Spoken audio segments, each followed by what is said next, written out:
In my country, Nigeria, the more things change, the more they remain the same. A country stealing from itself.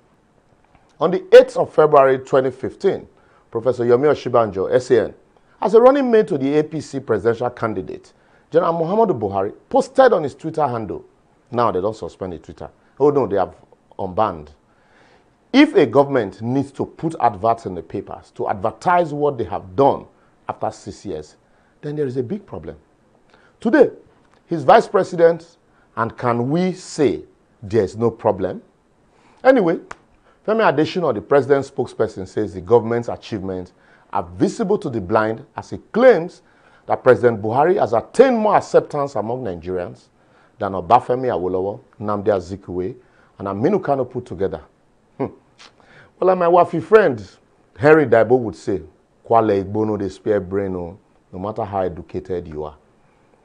Despite this popularity contest, Vice President Yomi Osinbajo, SAN, at the just concluded 2021 two-days ministerial retreat, criticized the central bank current forest demand management strategy.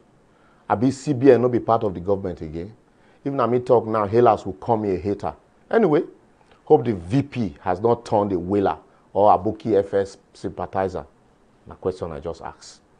At the same event, Akinwumi Adesina, the president of the African Development Bank, said, despite our population and size, the leading ports for West Africa are Cote d'Ivoire, Ghana, Togo, and Benin Republic, as the cost of exporting 100 tons of cargo in Nigeria is $35,000 compared to $4,000 in Ghana. Just as he maintained that ports are not for revenue generation, but to facilitate business, export, and stimulate industrial manufacturing and for competitiveness of local businesses and exports. Well, that is if our ports are already not very popular for the wrong reasons.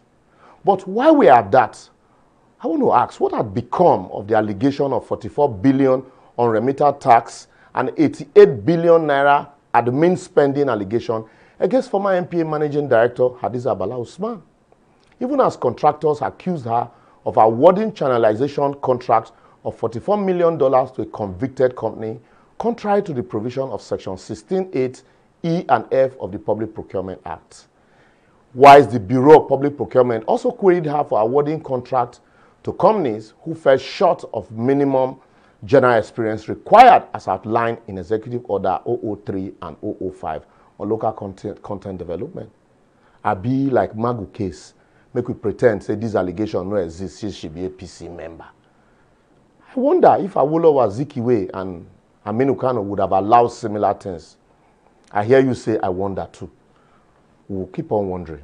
How can we move forward as a country if we keep sweeping allegations of corruption against those who are favored by the government under the carpet, while yet we claim to be very popular? No wonder we are all either stealing or waiting to steal. Why is the political leaders are stealing our vote and our commonwealth using our ignorance? Lawyers are stealing from the politicians using instrumentalities of the law and technicalities. The civil servants are stealing using their pen and our lackluster attitude. Our religious leaders are stealing from the lay with the promise of prosperity using our vulnerability. How about the police? They're stealing using intimidation and threats.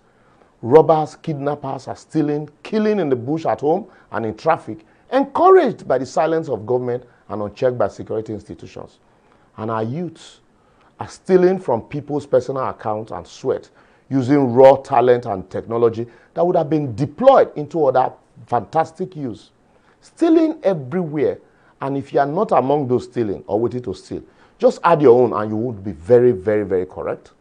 I will therefore advocate that until the followers and leaders wake up from our slumber and learn to understand that leadership is a social contract where followers hold leaders accountable no matter the affiliation, we will soon realize that despite our size and human capital resources, our relevance in the scheme of things in Africa is gradually being mentioned in the past, especially since we are a country of people waiting to steal.